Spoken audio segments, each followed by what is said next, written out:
এরপর অনুমতি নিয়ে জলিল মিয়া কিরণ সাহেবের রুমে প্রবেশ করে এবং মৃদু সুরে বলে, আমায় ডেকেছেন স্যার? কিরণ সাহেব বলে, কি হয়েছে, আপনার কোনো সমস্যা? প্রথমে জলিল মিয়া বলতে রাজি না হলেও পরে কান্নায় ভেঙে পড়েন। এরপর বলেন, স্যার, আমার মেয়ের ব্রেন টিউমার ধরা পড়েছে। ডক্টর বলেছে 2 মাসের ভেতরে অপারেশন না করালে আমার মেয়েকে বাঁচানো সম্ভব না, আর অপারেশন করাতে 2 লক্ষ টাকা ব্যবস্থা করতে হবে। আমি এই বিষয়ে রাশেদ স্যারকে জানাই এবং তার কাছে 2 লক্ষ টাকা সহযোগিতা চাই, কিন্তু সে আমাকে বলে আমাদের কোম্পানি কাউকে ব্যক্তিগতভাবে সহযোগিতা করে না, আর আপনার সমস্যা আপনি সমাধান করুন। এছাড়া আপনি একজন সাধারণ পিয়ন, আপনি অফিসের জন্য কি করেছেন? যদি কিরণ সাহেবের কাছে যান তাহলে তিনি আপনাকে চাকরি থেকে বরখাস্ত করবে। এই জন্য আমি ভয় আপনাকে কিছু বলিনি স্যার। এই কথা শুনে কিরণ সাহেব অনেক রেগে যায়।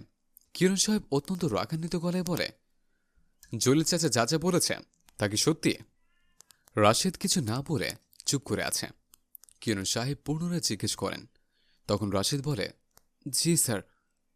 তখন কিরণ সাহেব বলে, আপনি আমাকে এই বিষয়টা জানালেন না কেন? তখন রাশেদ বলল, স্যার, এই সামান্য একটা পিয়নের ব্যক্তিগত সমস্যা নিয়ে আমরা কেন আমাদের সময় ও অর্থ নষ্ট করব?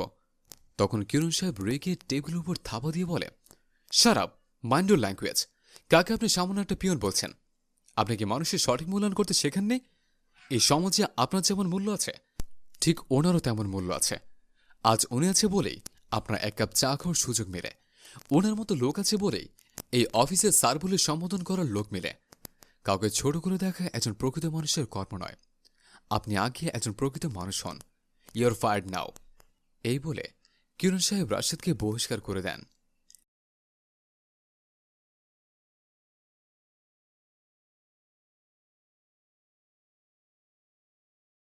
আরও টাকা লাগলে আমায় বলবেন, আর আপনি যতদিন না সব ঠিক হচ্ছে ছুটিতে থাকবেন। আপনাকে বেতন সময় মতো পাঠিয়ে দেওয়া হবে, কারণ আপনি ভালো থাকলে আমরা ভালো থাকব।